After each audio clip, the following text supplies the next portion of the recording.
Hey, welcome back. In today's video, I'm going to be talking about frugality and different ways we can save money. When it comes to becoming financially free, you want to take a two-prong approach. So there's defense and offense. Defense is saving as much money as possible. Offense is earning as much money as possible, right? If you were playing a sport, you wouldn't only play defense because you would never score any points, just like you wouldn't only play offense because you'd lose the game. You'd get a bunch of points scored on you. So you have to take both approaches. You have to save money and also earn more.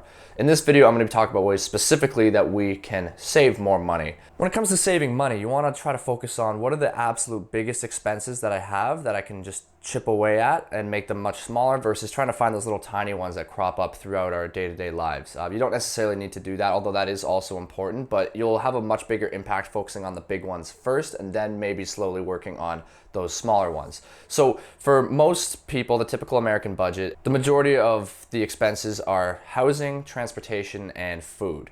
Right, I believe it's something like 33% of North American budgets go to housing, which is probably, with this housing market, it's probably a little bit more than that. And then transportation is about 17%, and then food is about 13%. So we want to try to tackle those first. If we can lower those as much as possible, then we'll be in a much better position financially, right? Yeah, sure. Like if you're having a $5 latte every single day, that will add up and maybe you should try to cut that out. But the biggest part of your expense will be that housing cost and then transportation and food. So you definitely want to focus on that first. I heard this saying one time where it was 50% of a watermelon is bigger than 100% of a grape. You want to try to find those watermelons in your budget and chop those down a little bit. It'll make a much bigger impact than focusing on the little tiny grapes. So since housing is the biggest expense that people have, we're going to talk about that one first and different ways we can reduce that. So the number one way to reduce your housing expense, as far as I can tell, is house hacking. Now, I'm going to make another video going more in depth into that, but it's essentially where you rent out a portion of your primary residence in order to cover some of the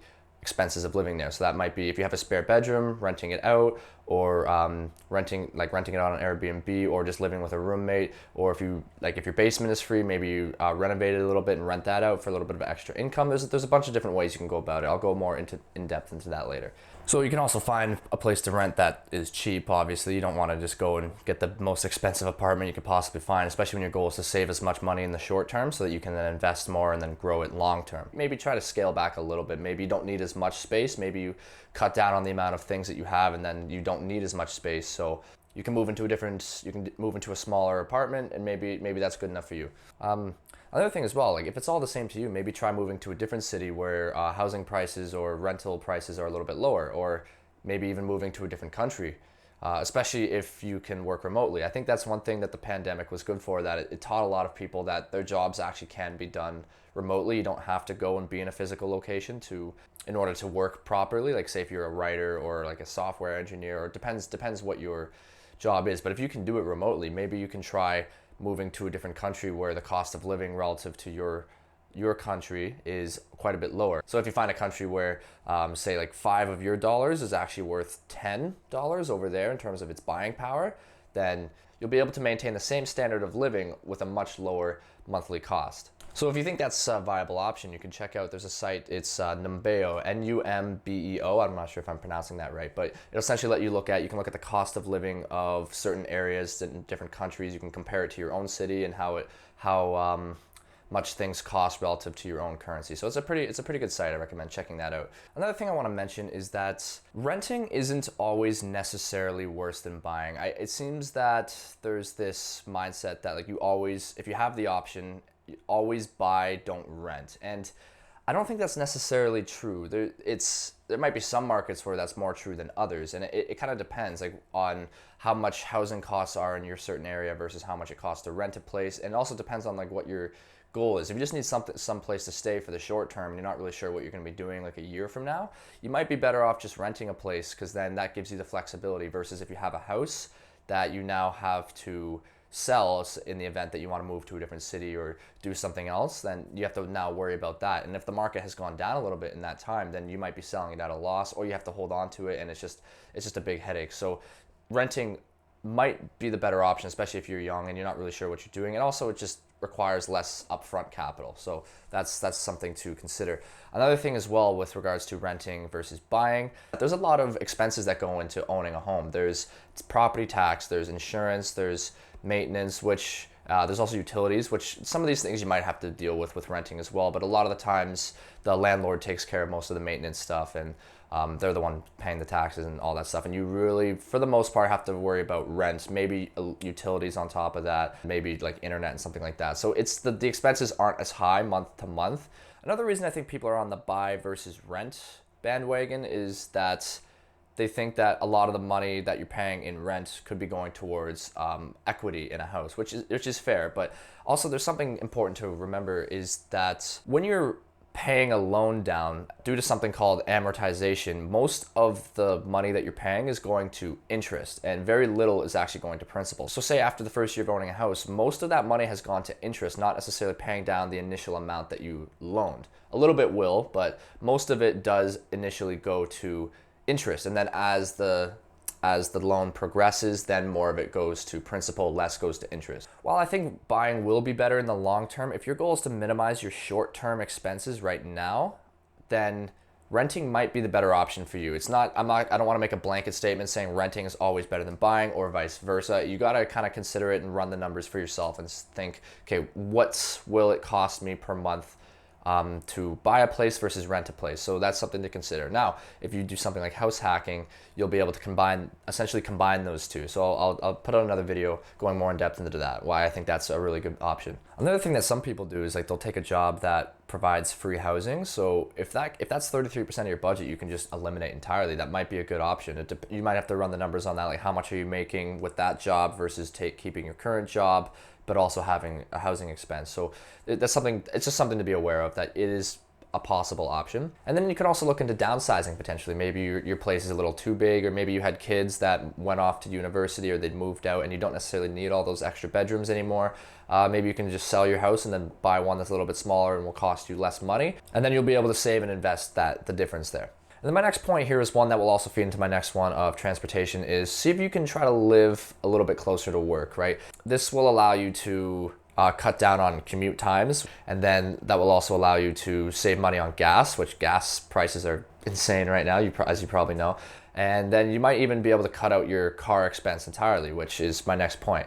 So transportation is about 17% of the typical North American budget. And so if you can figure out ways again to just like cut that down entirely, like it's very expensive to own a car. Like I just filled up my gas tank yesterday and it cost me almost $100 for like a 50-liter tank. So if I'm filling up like once a week, that's almost $400 a month I'm paying to just use my car to get from point A to point B, and that's not including my my insurance, my payments, and any maintenance and stuff like that, oil changes that I have to do. So once you add all that up, it actually becomes quite expensive to own a car. So if you can like reduce that as much as possible, reduce the wear and tear on your car, reduce the amount you're driving it so you don't buy as much gas, or if you can just cut out the need for having a car entirely, you're going to save a lot of money. Now, if you are buying a car, you do want to buy used, not new, obviously, right? That'll be a lot cheaper. But not only that, you want to try to buy closer to the bottom of the depreciation curve. How it works is typically when you buy a car, if you buy it right at the start, after the first couple of years, it loses most of its value. Maybe after the first 5 years, it's lost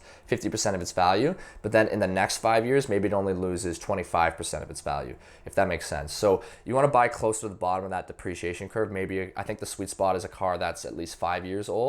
It's already seen most of its depreciation, but it's still new enough that it's not going to cost you a ton of money on maintenance, which again is something you want to avoid.